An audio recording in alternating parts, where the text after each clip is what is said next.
Halo semuanya, kami dari kelompok 11 yang beranggotakan Titi Zanuba Arifah Hapsoh, Fadila Hafiani, dan saya sendiri Syifa Amalia. Dalam kesempatan kali ini, kami kelompok 11 akan menampilkan sebuah video pembelajaran tentang motivasi. Saksikan videonya sampai akhir ya, selamat menonton! Sebelum kami memulai pokok pembahasan, saya akan menjelaskan secara singkat apa itu motivasi. Motivasi ini mengacu pada proses di mana usaha seseorang diberi energi, diarahkan dan berkelanjutan menuju tercapainya suatu tujuan. Mengapa motivasi ini penting? Karena motivasi dapat menimbulkan semangat, gairah, dan keikhlasan kerja dalam diri seseorang untuk mencapai suatu tujuan, baik itu diri sendiri maupun organisasi. Selanjutnya, kami akan membahas yang pertama yaitu tentang tantangan motivasi, yang kedua teori motivasi, dan yang terakhir yaitu pandangan kontemporer mengenai motivasi.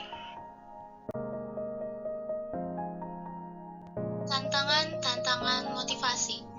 Motivasi tampaknya menjadi fungsi manajemen yang sederhana dalam buku, tetapi dalam praktiknya itu lebih menantang. Alasan untuk motivasi menjadi pekerjaan yang menantang adalah sebagai berikut. Yang pertama, salah satu alasan utama motivasi menjadi pekerjaan yang menantang adalah karena perubahan tenaga kerja. Para karyawan menjadi bagian dari organisasi mereka dengan berbagai kebutuhan dan harapan.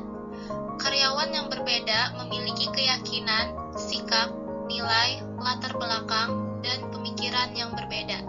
Tetapi semua organisasi tidak menyadari keragaman dalam tenaga kerja mereka dan karenanya tidak menyadari dan jelas tentang berbagai cara motivasi tenaga kerja mereka yang beragam.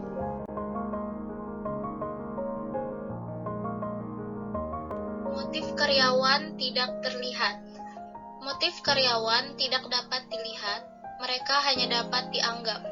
Misalkan, ada dua karyawan dalam tim yang menunjukkan kinerja yang berbeda-beda meskipun memiliki kelompok usia yang sama, memiliki kualifikasi pendidikan yang sama, dan pengalaman kerja yang sama.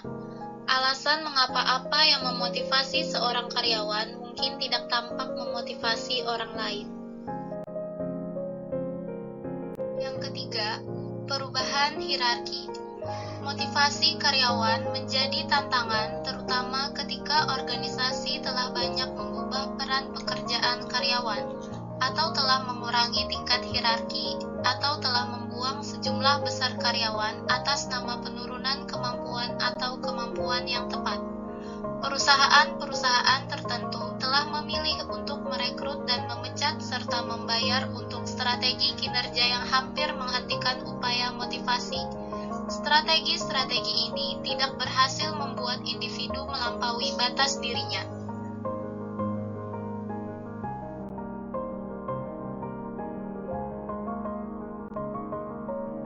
Dan yang terakhir adalah sifat kebutuhan yang kuat. Sifat kebutuhan yang kuat juga menimbulkan tantangan bagi manajer dalam memotivasi bawahannya. Ini karena seorang karyawan pada titik waktu tertentu memiliki beragam kebutuhan dan harapan. Juga, kebutuhan dan harapan ini terus berubah dan mungkin juga saling berbenturan. Misalnya, karyawan yang menghabiskan waktu ekstra di tempat kerja untuk memenuhi kebutuhan mereka untuk pencapaian, mungkin menemukan bahwa waktu tambahan yang dihabiskan oleh mereka berbenturan dengan kebutuhan sosial mereka dan dengan kebutuhan untuk afiliasi.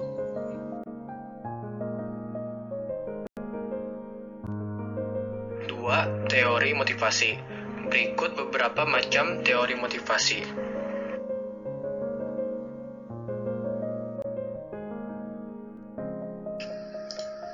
Yang pertama, hierarki teori kebutuhan. Yang kedua, teori kebutuhan berprestasi. Yang ketiga, teori Slayton-Aldefer. Yang keempat, teori Herzberg. Yang kelima, teori harapan. Yang keenam, teori penguatan dan modifikasi perilaku. Yang ketujuh, teori kaitan imbalan dengan prestasi.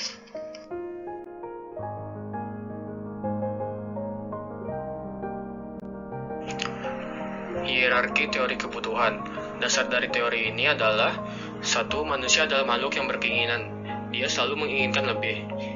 Dua, suatu kebutuhan yang telah dipuaskan tidak menjadi motivasi bagi pelakunya. Hanya kebutuhan yang belum terpenuhi yang akan menjadi motivasinya. Yang ketiga, kebutuhan manusia tersusun dalam suatu jenjang.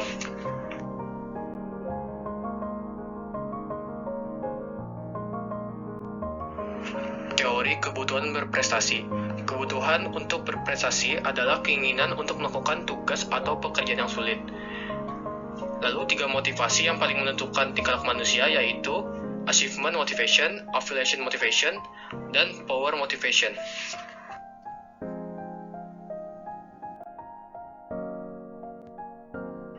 Teori Clayton-Alderfer. Yang pertama ada existence, yaitu kebutuhan akan eksistensi. Yang kedua ada relatedness, yaitu kebutuhan untuk berhubungan dengan pihak lain. Yang ketiga ada growth, yaitu kebutuhan akan pertumbuhan. Lalu teori Hertzberg, yaitu faktor motivasional dan faktor higien atau pemeliharaan. Menurut teori ini, yang dimaksud faktor motivasional adalah hal-hal yang mendorong seseorang untuk berprestasi yang sifatnya intrinsik, yang berarti bersumber dalam diri seseorang, sedangkan yang dimaksud dengan faktor higien atau pemeliharaan adalah faktor-faktor yang sifatnya ekstrinsik, yang berarti bersumber dari luar diri yang turut menentukan perilaku seseorang dalam kehidupan seseorang.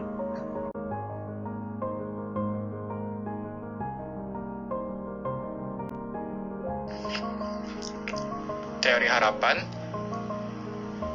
yaitu motivasi yang merupakan akibat suatu hasil dari yang ingin dicapai oleh seseorang dan perkiraan yang bersangkutan bahwa tindakannya akan mengarah kepada hasil yang diinginkannya itu.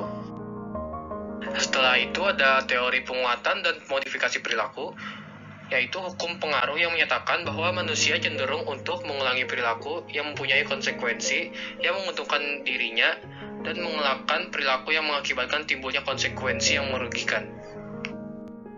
Lalu yang terakhir ada teori kaitan imbalan dengan prestasi. Apabila sumber daya manusia dapat diberdayakan dengan optimal, maka motivasi untuk berprestasi dalam pekerjaan yang diembannya akan semakin meningkat, begitupun sebaliknya.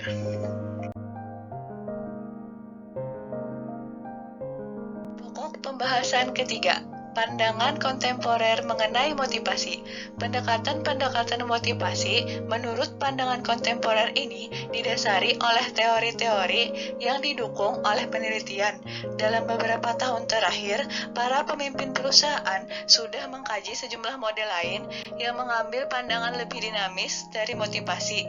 Itu teori penetapan tujuan, teori desain pekerjaan, teori keadilan, dan teori ekspektasi. Yang pertama, teori penetapan tujuan. Penelitian yang mendukung teori ini menilai bahwa tujuan yang spesifik meningkatkan motivasi suatu kinerja, dan ketika mendapat tujuan yang sulit, maka kinerjanya akan lebih tinggi daripada tujuan yang mudah. Maksudnya, penetapan tujuan yang spesifik dan menantang adalah dorongan motivasi yang unggul yang bisa menjadi suntikan internal terhadap karyawan. Dengan kondisi yang tepat, hal ini dapat meningkatkan kinerja. Tujuan spesifik ini menghasilkan output yang besar daripada hanya dengan tujuan yang umum. Yang kedua, teori desain pekerjaan.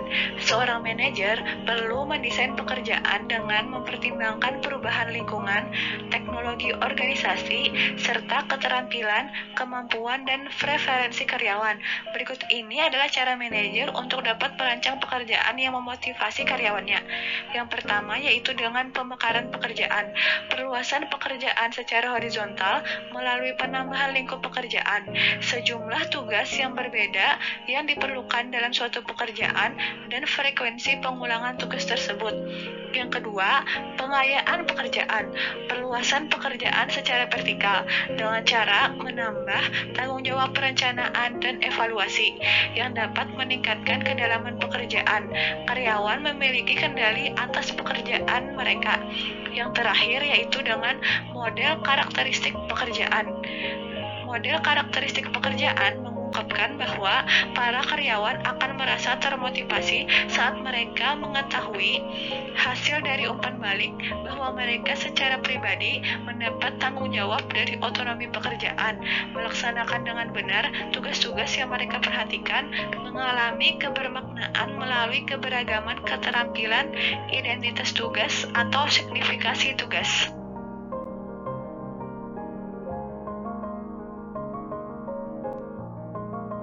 Ketiga, teori keadilan dikembangkan oleh J. Stacy Adams mengungkapkan bahwa para karyawan menghubungkan apa yang mereka dapatkan dari suatu pekerjaan atau hasil yang bisa berupa gaji, tunjangan, pengakuan, dan promosi dengan apa yang mereka masukkan ke dalamnya, yaitu berupa input, yang kemudian akan mereka bandingkan dengan hasil dari orang lain yang relevan untuk mengetahui apakah rasionya itu wajar atau tidak wajar.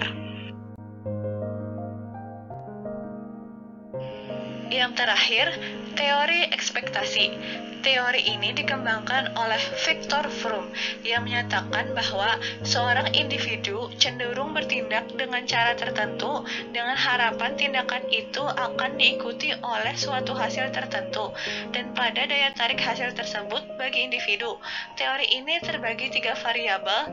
Yang pertama, ekspektasi, yaitu adalah keyakinan jika mengarahkan usaha tertentu akan menghasilkan tingkatan kinerja tertentu.